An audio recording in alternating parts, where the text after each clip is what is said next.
ये कहानी है एक शायर की, जिसकी शायरी की दुनिया दीवानी थी। अखबारों में रोज़ उसकी शायरी और उसके चर्चे छपा करते थे, लेकिन कोई ये नहीं जानता था कि आखिर ये शायर है कौन, उसका नाम क्या है।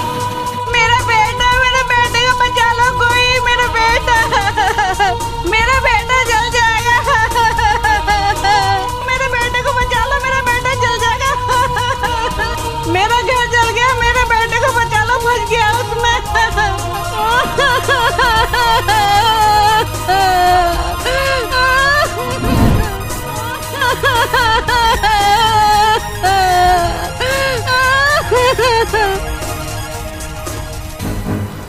वो बच्चा तो बच गया, लेकिन उस शायर का चेहरा झुलस गया और वो शायर अपनी शक्ल से नफरत करने लगा और शायरी लिखने लगा।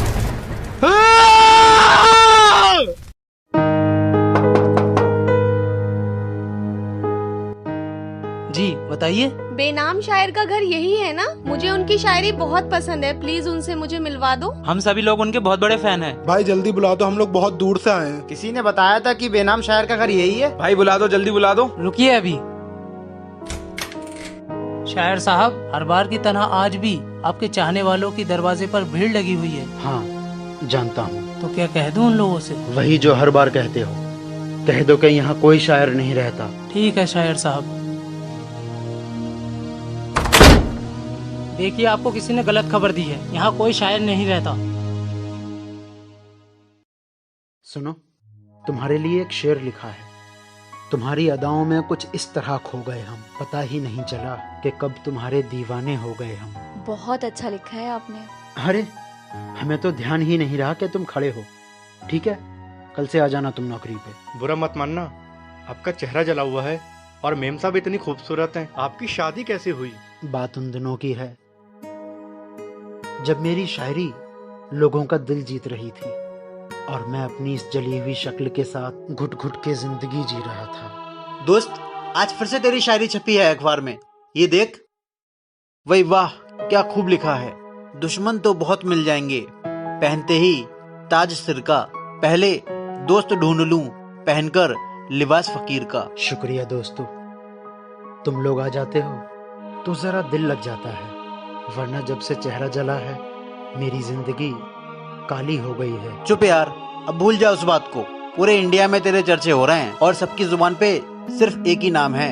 आखिर ये बेनाम शायर है कौन?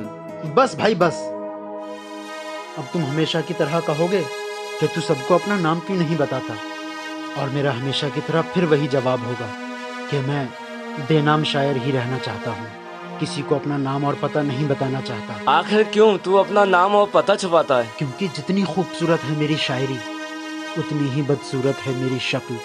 डरता हूँ कि अगर लोग मेरा नाम और पता जान लेंगे तो मुझसे मिलने आएंगे और मेरी ये बदसूरत शक्ल देखकर भाग जाएंगे। ऐसा नहीं है मेरे दोस्त, इंसान की पहचान उसके काम से होती है, उसके चेहरे से नहीं। मैं किसी को अपना नाम नहीं बताने वाला हूँ, बस। शायर साहब, आज फिर उस लड़की का लेटर आया है। आज तो उसने खून से लिखा है।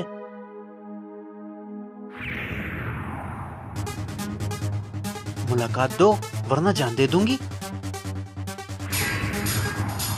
ये लड़की पागल हो गई है क्या? मुलाकात दो वरना जान दे दूंगी। पागल नहीं, प्यार करती है तुमसे। अरे चौराहे पे मिलना चाहती है, कई बार बोल चुकी है। यार इसी बात पे तेरी एक शायरी याद आ गई दोस्त। बना लो उसे अपना जो दिल से तुम्हें चाहे। खुदा की कसम कि दिल से चाहने वाले लोग बड़ी मुश्किल से मिलते हैं, लेकिन दोस्तों मेरे लिए मोहब्बत बनी ही नहीं है। शायद अल्लाह ने मेरे लिए किसी को नहीं बनाया। ठीक है भाई, तेरी मर्जी, लेकिन अगर तू कल नहीं गया तो तेरी वजह से ये लड़की जान दे देगी। कहीं ऐसा ना हो कि वो लड़की मेरी वजह से अपनी जान दे दे। मैं जाऊंगा।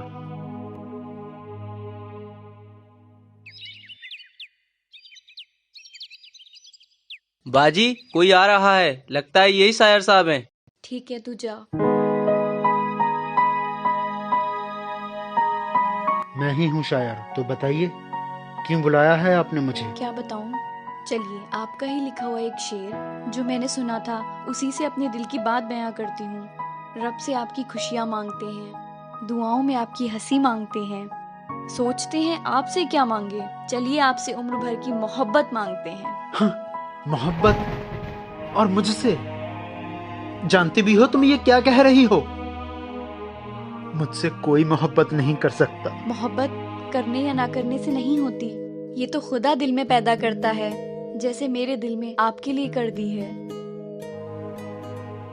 तो लो, देखो इस भयानक सी शक्ल को और बोलो, क्या तुम अब भी मुझसे प्यार करती हो?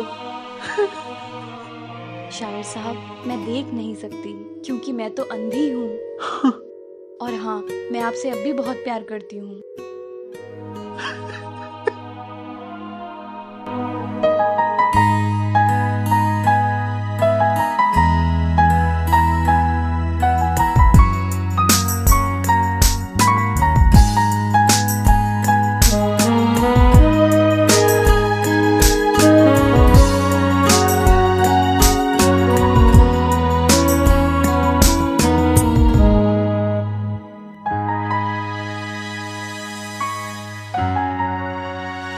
हमेशा याद रखो, जब हम अपने माँ के पेट में महज 6 दिन के होते हैं, तभी अल्लाह हमारा जोड़ा बना देता है।